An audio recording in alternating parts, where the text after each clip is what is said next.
Hey everybody, this is Dan, Walls for Warriors. You're down in the wood shop with me, and as I mentioned in some previous video that we had, I'm going to be creating some small signs so we could post them on our website and ask for donations to help Walls for Warriors. So I'll be going over some of the steps to make this sign. So right now I have the design. I think you might be able to see it. I'm not sure, but the piece of wood, it's a pine. It's 4.5 by 3.5, and all we're going to do today is just create the sign with the word Army on it, and we'll show you what it looks like on the machine. So this is the machine I'll be using. It's a St. Mart 3080, and it's the board on here is 12 inches wide and 7 inches high. So the signs that we'll be making right now aren't very big, but it really does the job. So the program that I'm using is Easel through Inventables, and I was able to find this through some YouTube videos. I'm not going to get into the whole thing on how to set it up. You could find some good YouTube video that'll kind of go step by step with it and give you a good idea of what how to do it and come up with different designs. So what we're going to try right now is just to set this up, make sure that we have everything down where it's supposed to be, and then we're going to go under the carve button here, and we're just going to secure the material being used and the bit that's being used. And then we want to raise the bit to make sure that everything's working with the CNC machine. The spindle's working right now, so that's going. And then let's press it, carve, and see what happens. You always want to make sure that you have your cursor onto the X in case you have any issues with the machine or if it's not cutting right.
So as you can see right now, we have a couple minutes left.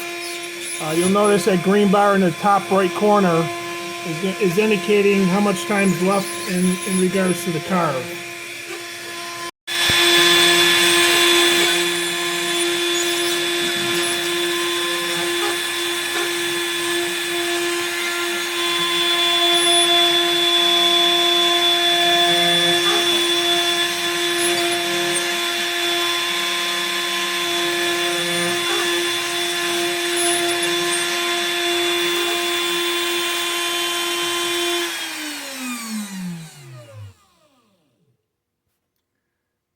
And there you have it. We'll take a look at this in just a minute. As you can see, I did a little bit of sanding on this just to make it more legible. And you'll notice that there are some areas on here that are still raised up a little bit. The bit didn't get all of it. So what we'll end up doing is just taking a little bit of sandpaper or a little grinder that I have here and just grind that down a little to make it more smooth. And we'll decide on paint a little later. Probably use a black color to paint the letters, polyurethane it, and then probably sand down the edges a little bit. And hopefully that we'll have an opportunity to put this up for donation and see if there's individual out there that might be interested in it. Okay, here we go. This is day 2 of this of the Army sign, and it looks like the paint is dried pretty well. So what I'm going to do right now is just take some sandpaper and we'll just start sanding the surface where the word Army is, and we'll also do the sides and smooth those out a little bit where it doesn't look as rough, and then we'll just polyurethane it. So after sanding down around the letters, you could see a little bit off on the sides here, on the side of the lettering. It's not painted all the way through. So what I'll do now is just touch up with a little bit more paint, and we'll continue sanding it afterwards, and hopefully that'll take care of all the trim around the letters.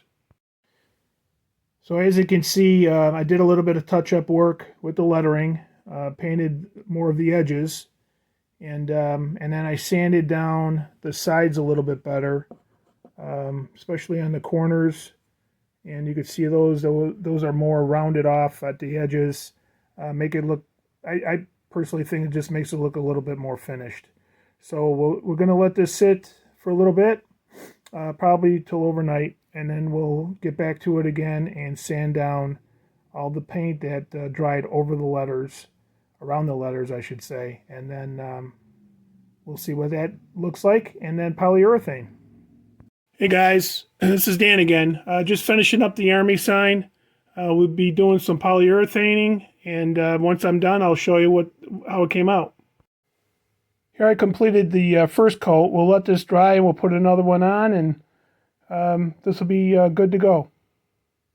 Thanks for viewing our videos, and we're going to have a few more coming up soon.